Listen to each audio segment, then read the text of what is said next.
Es un hombre muy sabio, dijo: para ver a tu propia sombra necesitas silencio. Y hoy vivimos en el mundo más ruidoso de todos los tiempos.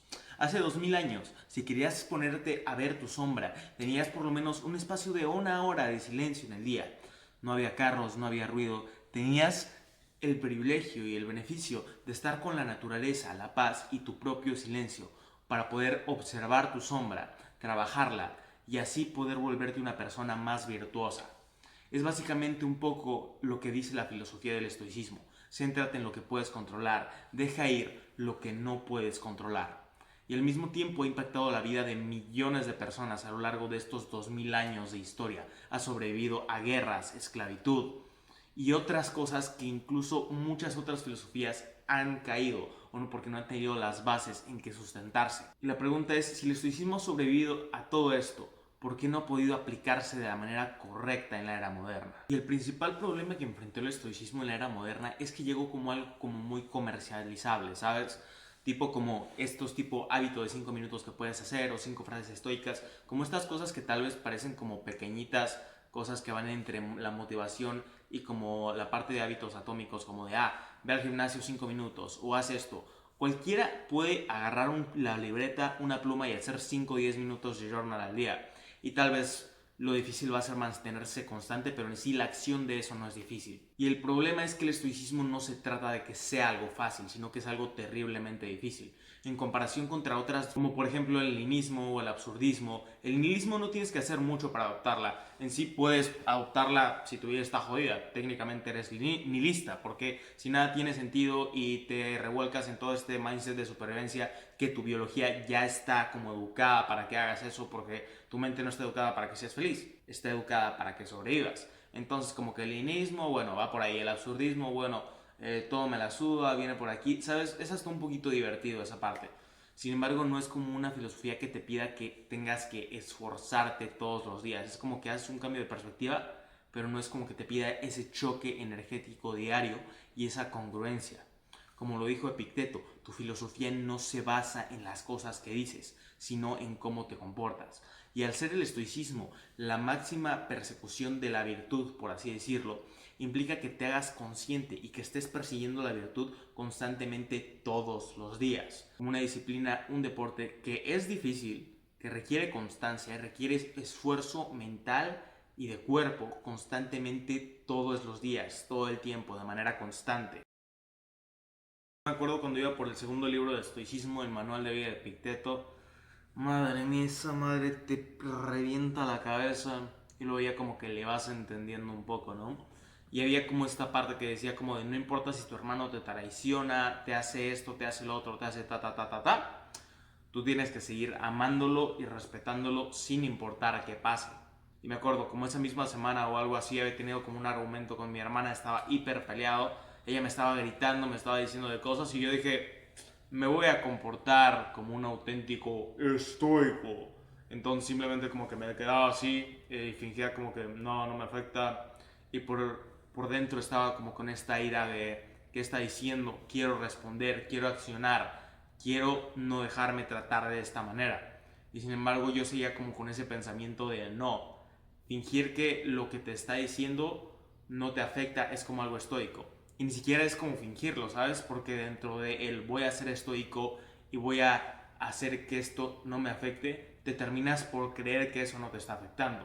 Porque no se trata solo de hacer o de hacer que las cosas no te afecten, sino de realmente que no te afecten. O sea, sé que puede sonar un poco paradójico, pero es como, no es lo mismo que alguien te insulte, te diga de cosas y así, y tú estés enojado y decidas tal vez no entrar en conflicto con esa persona, pero tienes esa emoción de la ira, de querer responder a que alguien te insulte, te diga de cosas y se te resbalen. O tal vez no sea una ofensa para ti, ¿sabes? Tú no te puedes ofender de algo que tal vez no entiendes o no interpretas como un insulto o una ofensa. Del mismo modo, tú no te puedes enojar de algo que tal vez no interpretes como un insulto o una ofensa. Entonces, en el momento en el que yo estaba enojado por dentro con mi hermana y fingía como que no me estaba afectando lo que pasaba, yo no estaba actuando de una manera estoica, porque de hecho sí me estaba afectando lo que ella decía. Y aquí es cuando entra el dilema de la diferencia entre reprimir nuestras emociones contra que realmente no te afecte, porque esto es lo que hacían los estoicos. Solo que para que esto no te afecte, tienes que tener ciertas bases, porque si no, no es que no te afecte, es que estás fingiendo que esa parte no te afecta. Y hasta que no comprendas eso, vas a seguir, por ejemplo, como la generación Z, que dicen ser estoicos o tener como mucho conocimiento, y están en este punto queriendo aplicar el estoicismo y poco a poco quebrándose o no pudiendo mantenerlo, porque esas creencias, esas cosas, esas emociones les siguen afectando, porque no tienen la base de conciencia suficiente, como muchas otras personas, como para sustentar eso y realmente no aplicar el estoicismo como si fuera un tip, sino vivirlo y poder estar en la plenitud real. Y es que básicamente muchísimas de las enseñanzas estoicas no sirven para nada si no se construye esta base primero.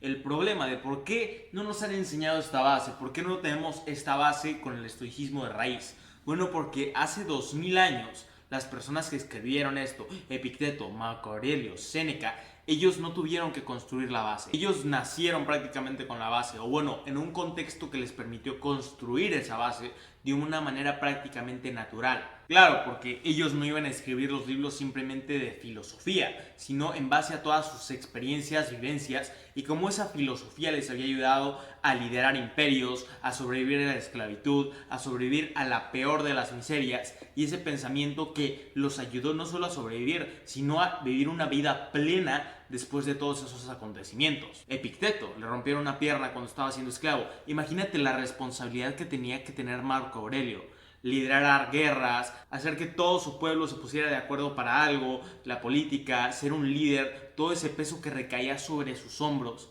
eso lo forjó y en base a eso pudo escribir todas esas meditaciones para poder ayudar a las futuras generaciones. Creo que el problema es que ellos se hicieron fuertes y después pudieron aplicar ese nivel de conciencia, de verlo desde una perspectiva diferente, de poder tal vez no acoger el sufrimiento, sino verlo desde otro ángulo para poder pasar sobre este. Y ojo que aquí no solo nos vamos a ir a la época moderna, o sea, sino que hace miles de años, también cuando se iban a compartir, por así decirlo, las escrituras del Enquirión y la filosofía de Epicteto, de cierta manera quienes predicaban su mensaje o compartían tenían que suavizar ciertos puntos. Porque imagínate tú el estoicismo extremo que tenía que vivir Epicteto, siendo un esclavo, llevando todo de manera tan rígida, sufriendo, soportando, y llegar a tal extremo que es como luego comparte de alguien las enseñanzas de un esclavo y es como, ok, seguro que puede aprender muchísimo y es una sabiduría increíble. Solo que, ¿qué tanto no solo entiende, por así decirlo, sino que lo comprende? No ha vivido esas experiencias, tal vez no tiene esa perspectiva. Y poniéndolo ahora en la parte de la sociedad moderna, el problema no es que las lecciones estoicas estén obsoletas, sino que todo lo que dice el estoicismo, céntrate en lo que puedes controlar, siempre ve al cabo de las leyes de la naturaleza, respeta y ama a tu hermano porque es lo que te toca sin importar lo que haga, por dar algunos ejemplos. Toda esa filosofía está padrísima. El problema es que el mundo moderno básicamente nos da el ruido suficiente como para alejarnos de todo eso y no importa cuánto conocimiento tengamos. Si no tenemos esa base de conciencia, no podemos evolucionar y aplicar los conocimientos estoicos, porque toda transformación nace a partir de la luz de la conciencia. Y si tenemos todo el tiempo este ruido, estas cosas, las redes sociales y todas estas cosas que tal vez no nos dan no solo ese momento de silencio, sino ese momento para ver desde otro ángulo y poder comprender esto de una manera diferente, por así decirlo, de una manera estoica, no podremos, por así decirlo, ser o aplicar las metodologías estoicas. Vale, y ahora seguro te estarás preguntando, pero ¿cómo me hago más consciente para poder aplicarlo de la manera correcta? Básicamente esto es como un ejercicio de autoobservación de manera constante. ¿Sabes? Porque es muy fácil observarte una vez que has cometido un error, una vez que has hecho algo mal, o una vez que dijiste, como que la regué en esto, ¿sabes? Pero es difícil saber cuando estás haciendo algo mal en el momento en el que lo estás haciendo. Cuando estás enojado, tal vez cuando estás triste y estás por hacer algo que te va a poner aún más triste, o como caer en este mar de podredumbre mental que tal vez te llega una emoción y tú lo que haces es hundirte más profundo en esa emoción que tal vez ni siquiera era para tanto en un primer lugar. Y ahora justo que acabo de emigrar a los Estados Unidos me doy mucha cuenta de esta parte de la autoobservación. Porque yo siempre he sido como una persona que, o sea, siente mucho las cosas para bien o para mal de manera profunda, sean buenas o malas. Puede pasar cualquier cosa y me pongo como hiper feliz sobrepensando sobre esa felicidad, por lo tanto se potencia. O por el otro lado, si encuentro como una razón como para deprimirme o ponerme triste, le doy vueltas a ese pensamiento y vueltas a esa emoción.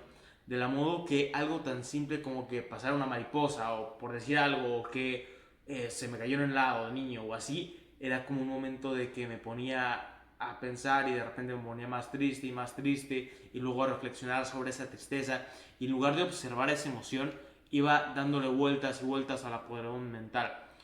Y hasta hoy en día es un patrón que aún seguía teniendo hasta hace poco. Y lo que me hizo, por así decirlo, dejar de lado ese patrón o acabar con él de una vez por todas fue básicamente darme cuenta y observarlo desde otra perspectiva. No una vez que hubiera pasado y decir, ok, tengo esta tendencia, este patrón o este problema, sino durante el proceso en el que está pasando la emoción, identificar ese pensamiento, a dónde me está llevando, de dónde proviene, y observar ese pensamiento para poder ver el origen. Y una vez que tú ves el origen, puedes verlo por así de una manera no tan lógica, no tan analítica, pero como comprensiva, como si estuvieras viendo los actos de otra persona o de un niño. Y ahí es cuando viene la base para el estoicismo, porque una vez tú comprendes de dónde vienen esos pensamientos, no solo de ti, sino de las otras personas, eres capaz de generar un nivel de conciencia y de comprensión tan grande que puede hacer que esa emoción o ese sentimiento se desvanezca en un segundo. Porque, por ejemplo, cuando tú estás enojado o estás molesto por algo, es porque tienes un argumento lógico para estar molesto o enojado.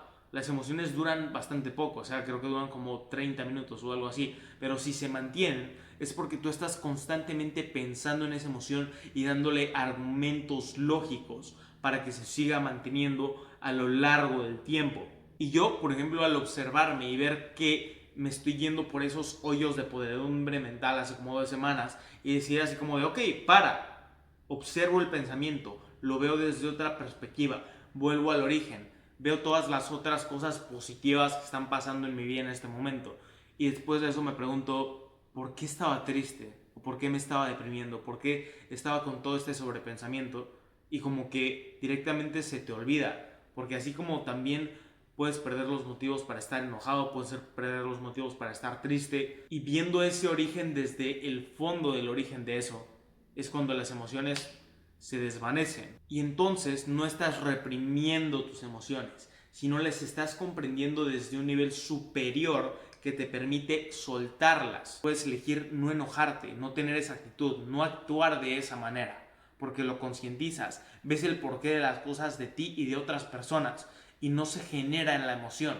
Es como cuando estás viendo a un niño que se enoja, patalea, tú no vas a ir contra ese niño y enojarte y decirle que ya debería de saber todas esas cosas, porque entiendes que ha experimentado muy poco de la vida y que tal vez tiene un control emocional bastante pequeño. De la misma manera, si tal vez tú haces la conciencia de que alguien te trata mal o algo así, en lugar de directamente enojarte con esa persona o reaccionar de manera impulsiva, te haces la pregunta consciente en ese momento de qué es lo que está pasando en la vida de esta persona para que tenga que actuar conmigo de esta manera. ¿Se le habrá muerto algún familiar? ¿Habrá pasado por alguna tragedia? ¿Habrá dormido bien? Y al tú estar comprendiendo a esa persona desde la conciencia, empiezas a observar todas esas diferentes circunstancias y dejas de tener esos motivos para molestarte o entristecerte. Para tener ese nivel de conciencia no solo necesitamos perspectiva, sino la fuerza y la humildad para poder aceptarla. Vi un psicoanalista en los años 60 llamado Albert Ellis que básicamente tomó las ideas de Epicteto para poder curar el estrés postraumático de los que habían pasado por la Segunda Guerra Mundial. Y esta terapia sorprendentemente dio excelentes resultados. Y si lo pones en el contexto tiene sentido, porque estas personas no eran alguien que tenía el móvil todo el tiempo, tenía maneras de distraerse o ignorar la realidad. Era alguien que tenía que enfrentarse de lleno a su sombra, ver las cosas como eran y tener ese silencio constante de incomodidad y preguntas. Albert Ellis lo único que fue ponerle esas preguntas enfrente para que pudiera hacérselas dar respuestas y generar la conciencia suficiente como para no solo, por así decirlo, superar o sobrepasar el trauma, sino llevarlo desde otra perspectiva, resignificar ese trauma y que les dejase de afectar a los veteranos. El problema de hoy en día es que estamos tan anestesiados, videojuegos, redes sociales, en mil distracciones que aparecen, que no nos dejan hacernos esas preguntas y generar ese nivel de conciencia. Y es que si te pones a pensarlo, el estoicismo nació en un contexto de gente que era obligada a ser fuerte. Era o eres fuerte o mueres. Habría ficción constante, había guerras. Sobrevivir en esa época no era fácil, había enfermedades y había chorromil otros problemas que hacían la vida de las personas mucho más difícil de lo que es hoy. Entonces vivimos en un mundo tan anestesiado y que tiene tantas cosas para hacernos débiles y dejarnos en comodidad, que a menos de que nos pongamos a nosotros mismos en incomodidad constante, no vamos a generar la fortaleza suficiente como para poder aplicar estas lecciones. Y es que no lo digo yo, lo dice la neurociencia. Cuanto más generas esa parte de la fricción, más redes neuronales vas a poder usar para adaptarte y hacer que las cosas que antes eran difíciles o imposibles se vuelvan fáciles o automáticas. Es que vivir sin fricción no te hace más feliz, te hace más frágil. Y cuando la crisis llega, y siempre llega, tu cerebro no tiene las redes neuronales suficientes como para sostenerte. Por eso hay tanta gente que se rompe. Vale, quiero que te imagines cuando un niño se hace una cortada por primera vez y sangra. Para él es lo peor que le ha pasado en la vida, le arde, no entiende, siente un dolor que no comprende, llora y dice ¿qué está pasando? Denme algo, no quiero sentir este dolor. Y no es porque sea débil el niño, es porque nunca ha experimentado este tipo de dolor, no sabe cómo se siente, no entiende qué es lo que está pasando en ese momento y técnicamente es lo peor que le ha pasado en la vida, porque jamás ha experimentado algo así. En cambio, cuando tú eres adulto y tal vez te cortas, olvidas que está ahí, no sabes cómo sucedió y tal vez solo estás como, ni siquiera te duele, ¿sabes? Del mismo modo pasa con el estoicismo. Nosotros llegamos al estoicismo que le habla a adultos con contexto, experiencia y cierto nivel de conciencia para poder aplicar esos consejos. Y llegamos siendo niños queriendo usar una herramienta o querer experimentar algo que tal vez es para gente un poco más adulta o por así decirlo con un nivel de conciencia un poquito más elevado. Entonces, técnicamente el estoicismo está muerto en 2026. Sí y no. Básicamente el estoicismo llegó a nuestras vidas, a esta generación, sin que la generación, o por lo menos el contexto histórico, estuviera listo para comprender y 100% aplicar esta filosofía. Y no es tu culpa, sino en la parte del contexto. O sea, en 2026 no vas a poder ser un estoico, o sea, como los de antaño que llegaban a la eudaemonía y literalmente llegaban como a este espacio de plenitud y paz mental en todos los sentidos posibles, en teoría. Porque básicamente eso sería como ser un monje tibetano que está en las montañas, se la pasa 8 o 9 horas diarias meditando, estando en paz, cultivando su cuerpo, su mente, su espíritu, sin todo el ruido, sin teléfonos, sin toda esta parte como de la sociedad y las ciudades gigantes actuales. Entonces, si no eres un monje, o sea que tal vez estás viendo esto y no estás como en una montaña alejado de todo, muy probablemente te cueste, o sea, convertirte como en ese estoico de la era antigua, de la era de antaño, con la eudemonía. Lo que sí podemos hacer hoy es tomar estos conceptos y ir generando poco a poco este nivel de conciencia con cosas pequeñas. ¿Cómo podemos empezar? Estando en silencio con nosotros mismos, así. Viendo a nuestra propia sombra, reconociendo cuáles son esos patrones de conducta y esas emociones que tal vez no estamos actuando de manera correcta, no solo después de que haya pasado el conflicto, sino durante el conflicto. Porque el estoicismo es una manera increíble de poder enfrentarte a ti mismo, de poder ver tu sombra y hacerte consciente. Solo que para eso tienes que seguir haciéndote preguntas, estar en silencio, reflexionar, reconocer esos patrones y luego actuar en esos patrones cuando estén sucediendo en el momento. Y también es ponerte en esta incomodidad constante con tal vez cosas que no te gusta hacer tanto o que no sabes cómo hacer. Estás como en este plano súper humilde de no tengo ni idea de lo que estoy haciendo, pero aún así lo estoy haciendo. Por ejemplo, yo era alguien con ansiedad social y entonces ¿qué dije? Como de cómo me quito esta madre. Bueno, voy a hablarle a personas. Era terrible, neta, horrible hablándole a personas. Era la peor conversación del mundo. Estaba súper incómodo con la gente. Hacía que la gente se pusiera incómoda. Y luego, eventualmente, aprendía como todo lo que no tenía que hacer y luego lo que tuve que hacer. Y ese nivel de incomodidad en la cosa que sea, si es en pintura, si es en ponerte humilde, si es en hablarle a gente nueva, en especial en conocer a gente, creo que es de la mejor manera. Es como en ese contexto que te quitas como esas barreras mentales de que no solo no puedes hacer algo, sino que lo haces, aprendes y vuelves más fuerte para hacerlo la próxima vez. De la misma manera vas a aprender a reconocer esos patrones y cuando te hagas consciente de ellos vas a decir como de, ok, ya sé qué es lo que no tengo que hacer y ahora que soy consciente lo voy a aplicar la próxima vez. Recuerda que el estoicismo no se mide en cuántos libros leíste o en cuántos sabes, sino en cómo te comportas cuando nadie te está mirando. Así que bueno, espero que el video te haya gustado, que te haya sido agradable. Deja tu like, suscríbete aquí abajito, déjame tus comentarios, que estoy abierto a todas las ideas. ¿Qué opinas? Si opinas lo mismo, si opinas otra cosa, si tienes otra teoría, otra recomendación, otra cosa, otro tema del que te gustaría que hablara sobre mentalidad. Y bueno, esténse atentos, se vienen nuevos videitos, nuevas cositas y nos vemos en el siguiente video. ¡Chao, bye! ¡Bumba!